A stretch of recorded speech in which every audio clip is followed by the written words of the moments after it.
Dian Fossey a été victime d'assassinat. Elle est enterrée dans les montagnes, à côté des gorilles. Et elle n'était pas scientifique du tout à la base. C'était une personne qui s'occupait des enfants handicapés, en fait.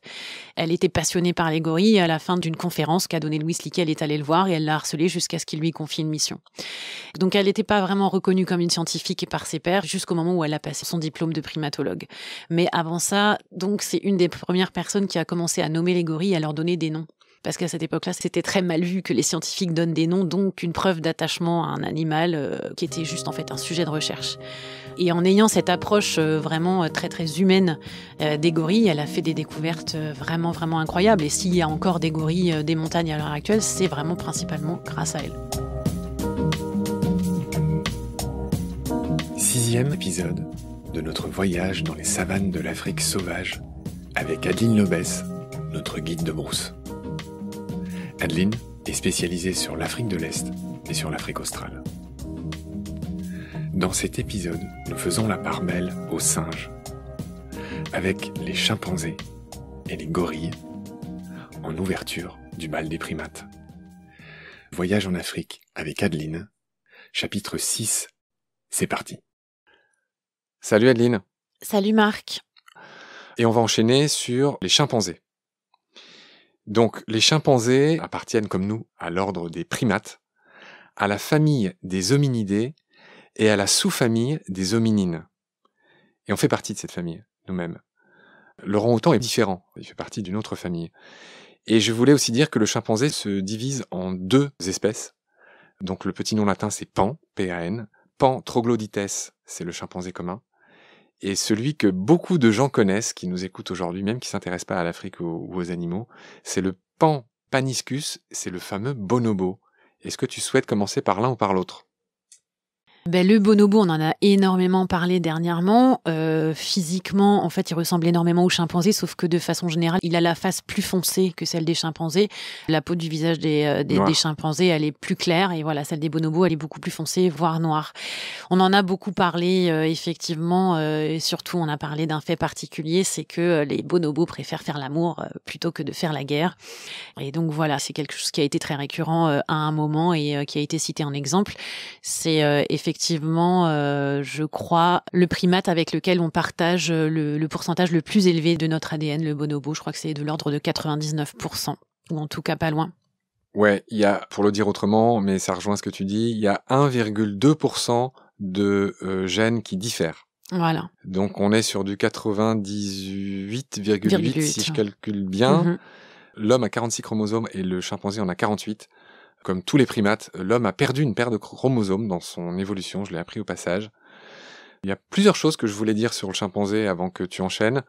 La première, c'est l'étymologie de ce nom, qui est assez locale, en Kikongo, qui est une langue du Congo. Elle est intéressante, l'étymologie, parce que chimpanzé, en Kikongo, ça veut dire le faux homme, qui me rappelle celle de l'orang-outan, qui en malais, je crois, veut dire l'homme de la forêt. Donc on voit que dans toutes les langues, dans toutes les cultures, et de manière archi évidente, ces animaux ont été rapprochés de nous. Ils sont proches de l'homme, ouais.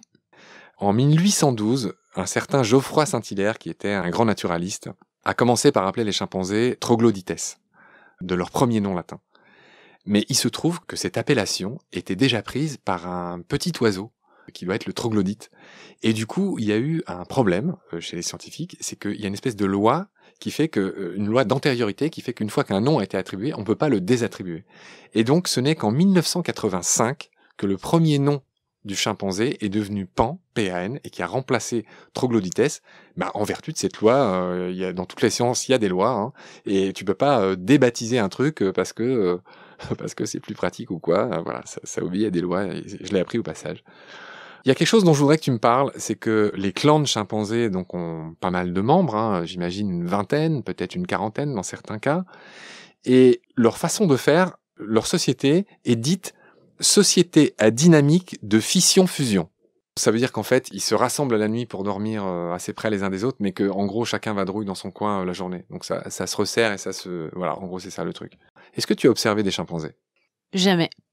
En fait, je les ai jamais vus, moi, les chimpanzés. Jamais observé de chimpanzés. Non. Néanmoins, tu tenais à dire un mot sur les Leakey's Angels, sur ces grandes femmes que furent Jane Goodall, Dian Fossey. Dian Fossey et Birute Galdikas, qui ont dédié leur vie aux grands singes. Donc elles ont toutes les trois été recrutées par Louis Leakey, qui était un éminent paléontologue, pour justement aller faire des recherches sur les 3 espèces de grands singes. Donc les gorilles de montagne pour Dian Fossey, les chimpanzés pour Jane Goodall et les orang-outans pour Birute Galdikas. C'était en Asie pour le coup. Oui, tout à fait, effectivement. Donc moi, effectivement, je connais un petit peu plus les parcours de Dian Fossey et de Jane Goodall. Jane Goodall, donc, qui est partie faire des recherches dans le parc de Gombe en Tanzanie, et Dian Fossey qui est allé donc au Rwanda, dans les montagnes, et qui a créé un centre de recherche là-bas, donc sur les gorilles des montagnes. Principalement, on connaît effectivement le parcours de Dian Fossey qui a donné naissance à un film magnifique dont on a beaucoup entendu parler, qui s'appelle Gorille dans la brume. Sigourney Weaver. Exactement. Donc vraiment un parcours de vie particulier, et puis malheureusement Dian Fossey a été victime exactement, comme il y a eu une énorme vague de personnes protectrices de la nature et des animaux à ce moment-là en Afrique de l'Est qui ont été victimes d'assassinats. Elle l'a été, je crois que c'était en 89. Donc elle est enterrée dans les montagnes à côté des gorilles, et elle n'était pas scientifique du tout à la base, hein. C'était une personne qui s'occupait des enfants handicapés en fait. Elle était passionnée par les gorilles, et à la fin d'une conférence qu'a donnée Louis Leakey, elle est allée le voir et elle l'a harcelé jusqu'à ce qu'il lui confie une mission. Donc elle n'était pas vraiment reconnue comme une scientifique par ses pairs jusqu'au moment où elle a passé son diplôme de primatologue. Mais avant ça, donc c'est une des premières personnes qui a commencé à nommer les gorilles et à leur donner des noms. Parce qu'à cette époque-là, c'était très mal vu que les scientifiques donnent des noms, donc une preuve d'attachement à un animal qui était juste en fait un sujet de recherche. Et en ayant cette approche vraiment très très humaine des gorilles, elle a fait des découvertes vraiment vraiment incroyables. Et s'il y a encore des gorilles des montagnes à l'heure actuelle, c'est vraiment principalement grâce à elle. Tu fais très bien de la mentionner. Et ce que tu dis me rappelle ce que disait l'ami François Sarano, qui nous a longuement parlé des cachalots il y a quelques temps, et qui lui aussi leur donne des noms et qui y tient. Et c'est aussi un très grand scientifique, François, et il nous avait expliqué que c'était essentiel de leur donner des noms et de les considérer comme des êtres à part entière et pas comme des simples numéros. On va finir sur les chimpanzés, puis on va enchaîner sur les gorilles. Je voulais juste dire un mot sur leur population. Il y avait des millions de chimpanzés au siècle dernier, et en un siècle, leur population a diminué d'un facteur 10. C'est-à-dire qu'en clair, il y en a 90% en moins. Voilà, ils sont très protégés aujourd'hui, mais leur population continue à diminuer, et il en resterait aux alentours de 100 000. Je ne sais pas si mon chiffre est bon, mais voilà, il en reste très très peu des chimpanzés. Il y a un pays particulièrement où on peut aller les voir avec vraiment un taux de réussite d'observation qui est assez important, c'est en Ouganda. Donc de faire d'une pierre deux coups, parce qu'en Ouganda, on peut aussi voir les gorilles des montagnes. Donc il y a la forêt de Kibale, dans laquelle on peut vraiment observer les chimpanzés d'une façon très très intéressante. Alors ça tombe bien parce que je voulais enchaîner sur les gorilles. Les gorilles, donc 2 espèces, les gorilles des plaines, les gorilles des montagnes. Je te laisse nous expliquer où elles sont, les différences. Ouais, les gorilles des plaines, comme son nom l'indique, c'est des gorilles qui vont être beaucoup plus dans les plaines. On les voit en Afrique de l'Ouest. Principalement, effectivement, tout à fait. Ils sont beaucoup plus nombreux que les gorilles de montagne, même s'ils ont aussi été pas mal décimés ces derniers temps. Et les gorilles des montagnes, on va les trouver principalement dans les grandes forêts qui sont en hauteur, donc en Ouganda et au Rwanda. C'est vraiment les 2 seuls pays avec la RDC, mais comme c'est une zone relativement difficile d'accès, on mentionne moins la RDC pour voir les gorilles des montagnes. Mais effectivement, oui, c'est l'Afrique de l'Est. Alors, quelques faits sur les gorilles avant que tu continues. On a parlé de 1,2% de différence entre le génome de l'homme et celui du chimpanzé. Il y a un peu plus de différence avec le gorille, mais très peu, 1,57% de différence entre ces 2 génomes. J'ai découvert que gorille, en fait, était un nom qui avait été attribué par les Carthaginois pour décrire des femmes africaines velues. Je ne prends aucune responsabilité, c'est malheureusement l'étymologie de ce nom qui ont servi aux Carthaginois, donc fameux Carthage qui était situé, si je ne m'abuse, dans les coins de la Tunisie. Et donc ces gens-là, c'est eux qui ont parlé les premiers des gorillards en se référant à des femmes africaines velues. Voilà, j'ai envie que tu me dises un mot sur les fameux silverback. Les plus gros gorilles peuvent atteindre presque 300 kilos, les fameux dos argentés dont tu vas nous dire un mot. Et le gorille, ça m'a étonné. Moi qui suis un ancien nageur, on sait avec le dessin de Léonard de Vinci que l'homme, il a une envergure qui est à peu près similaire à sa taille. Dans le fameux dessin, le modulor, où on voit que tout ça tient dans un cercle. Le gorille, j'ai appris que, en fait, il dépasse rarement 1m70. Par contre, son envergure peut atteindre 2m75. Donc on n'est pas du tout fait pareil. Il a des bras beaucoup plus longs. Voilà, c'est là qu'on s'en rend compte, notamment. Il marche sur ses phalanges, comme les chimpanzés. En anglais, ça s'appelle le knuckle walking. Et puis, 1000 choses à dire sur les gorilles, mais je vais te laisser le faire. Est-ce que tu veux me parler d'abord des silverbacks? C'est le grand mâle dominant qui, quand on va voir les gorilles, en fait, souvent c'est celui qu'on voit en dernier, parce qu'on va observer donc une famille de gorilles. Il faut savoir qu'une journée de gorilles, elle est basique. Les gorilles, ils se lèvent le matin, ils quittent un nid qu'ils ont construit la veille au soir, et ils vont se déplacer tranquillement toute la journée en mangeant jusqu'à la tombée de la nuit pour construire un nouveau nid. Donc ils construisent un nouveau nid tous les soirs. Et donc effectivement, quand on les approche, le dos argenté, donc le mâle dominant, c'est celui qui est là pour protéger la famille. En général, il est toujours un petit peu plus loin, il est toujours caché quelque part et il sort 10 minutes, un quart d'heure après l'arrivée pour montrer qu'il est là et il fait vraiment rempart entre les autres membres de la famille, surtout quand il y a des très très jeunes.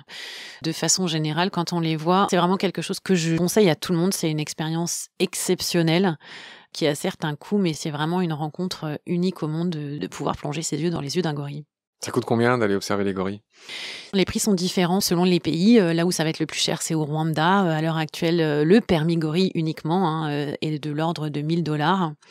En Ouganda, il est un petit peu moins cher, il est aux alentours de 700 $. Et en République démocratique du Congo, en dessous de 500 $. Ça, c'est juste ce qu'on appelle le permis gorille. Le ticket, quoi.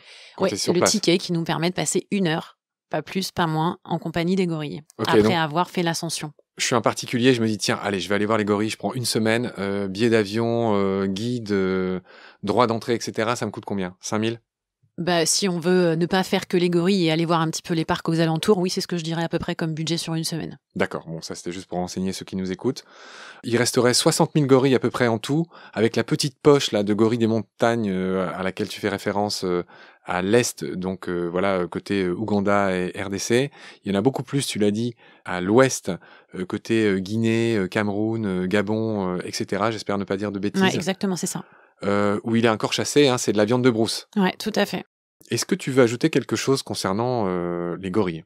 Ouais, déjà que effectivement, comme tu viens de le dire, les gorilles de montagne étaient aussi considérés comme de la viande de brousse et ils ont été décimés parce qu'en général, pour pouvoir prendre un bébé, il faut tuer toute la famille parce que toute la famille va protéger le bébé et les bébés étaient pris dans la nature au moment où Dian Fossé a commencé à œuvrer pour la conservation des gorilles ou pour aller dans les zoos ou pour aller dans des cirques ou pour tout simplement aller dans des familles riches qui avaient envie d'en avoir un comme animal domestique. On faisait aussi des cendriers avec les mains des mâles gorilles, principalement des dos argentés, etc. Donc ça, c'est des pratiques d'un autre temps, mais qui sont quand même toujours effectivement présentes, plus maintenant sur les gorilles de plaine qui sont plus accessibles. Et dans les chiffres que tu as donnés, les gorilles de montagne sont aux alentours de 1000 individus, pas tellement plus. Alors ça a augmenté. Jusqu'à il y a encore quelques années, on était plutôt aux alentours des 800 individus.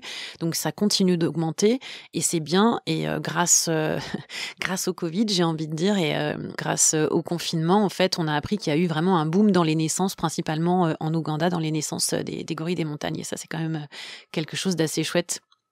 Oui, c'est pas tout le temps qu'on a des bonnes nouvelles comme ça. Et moi, je suis très content. Merci de nous l'avoir signalé. Moi, il y a quelque chose que je voudrais rajouter qui vient de me revenir, là je l'avais pas noté, c'est que les chimpanzés comme les gorilles sont connus pour leur intelligence, évidemment, j'enfonce une porte ouverte. Ils pratiquent l'automédication, c'est-à-dire qu'ils mangent certaines plantes ou certains vers pour traiter certaines de leurs affections qu'ils reconnaissent. Donc ça, c'est rarissime chez les animaux, cette faculté-là. Et on sait tous qu'ils peuvent aussi introduire des petites brindilles dans les termitières pour extraire les termites ou les fourmis et puis les manger comme des gâteaux apéritifs. Voilà, d'autres choses que tu voudrais mentionner? Il y a aussi autre chose dont on a oublié de parler, un fait assez intéressant, c'est qu'on a quand même beaucoup et souvent parlé d'animaux pacifistes pour les chimpanzés. En fait, il y a énormément quand même d'agressivité et de guerre, de baston, en fait, au sein d'un même groupe ou de différents groupes, principalement chez les chimpanzés, parce que les gorilles sont quand même beaucoup plus débonnaires et calmes, et c'est vraiment des géants tranquilles, comme on le dit. Mais chez les chimpanzés, il y a quand même une agressivité et des guerres. Entre clans. Ouais, tout à fait, entre clans et même au sein d'une même famille. Avec des morts, parfois. Ouais, tout à fait. Ça peut aller vraiment jusqu'à la mort. Ouais. Oui, effectivement. Et moi, je voulais dire un mot de La planète des singes, qui est ce roman mondialement connu qui a été écrit par Pierre Boulle en 1963. Et j'en parle parce que dans La planète des singes, il y a les différentes espèces de primates qui sont représentées. Et c'est drôle parce qu'on voit les chimpanzés qui sont un peu les plus courants, les plus, je sais pas comment il faut dire, les plus proches de l'homme, qui sont, les rôles sont inversés. Les hommes sont les esclaves des singes. Et les gorilles sont un peu les brutasses, sont un peu les grosses brutes, les gros méchants qui viennent taper quand il y a besoin.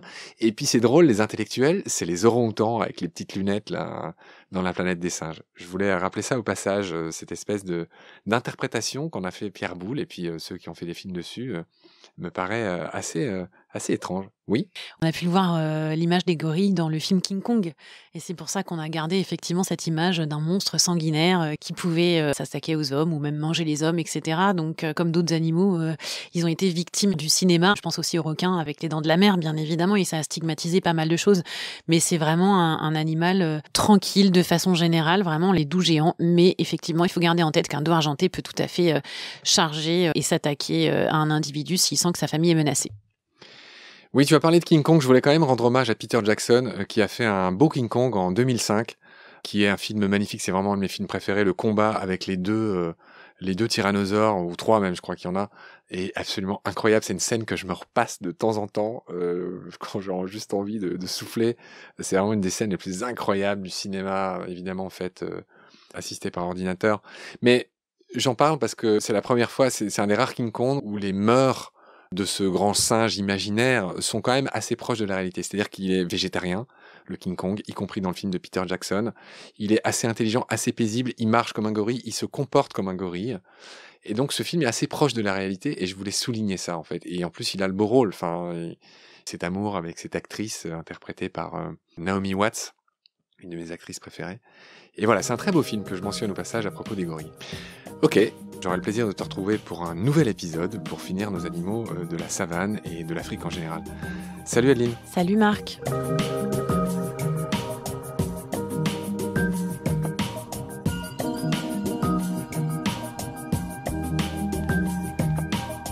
C'est la fin de cet épisode. Merci de l'avoir suivi. Merci de partager le lien de Baleine sous Gravillon et de vous abonner si vous avez aimé. Des étoiles et des commentaires sont les bienvenus si vous écoutez l'émission sur iPhone. Celles et ceux qui le souhaitent peuvent aussi nous aider en faisant un don sur le site Tipeee. Merci par avance. Vos critiques, conseils et suggestions sont aussi les bienvenus sur la page Facebook de Baleine sous Gravillon. Je remercie mes équipiers pour leur aide précieuse, ainsi que Félix Labande, l'auteur sud-africain de la chanson du générique. Je vous retrouve très vite pour un nouvel épisode. D'ici là, prenez soin de vous et de ce qu'il y a autour de vous. Merci, à bientôt.